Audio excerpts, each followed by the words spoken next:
Mataas sa presyo ng karne ng baboy at manok nararanasan ilang linggo na sa ilang pamilihan sa bayan ng Mangaldan, Pangasinan. Nakatutok live si CJ Turida.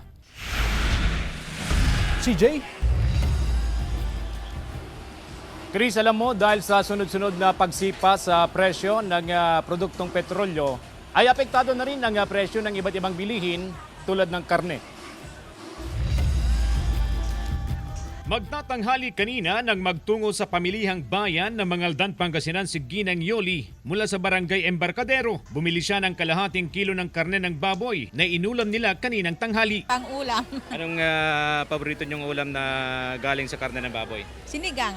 Wow, sarap nun ah. Sinigang. Okay lang ba kayo sa presyo?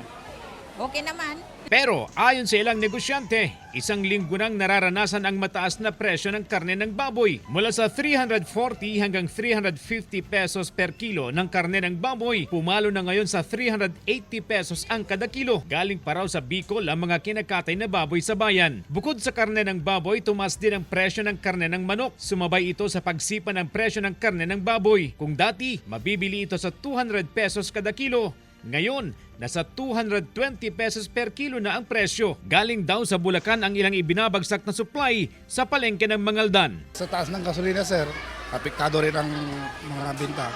Baboy kasi binabiyahe nila kasi. Sapat naman daw ang supply ayon sa mga negosyante.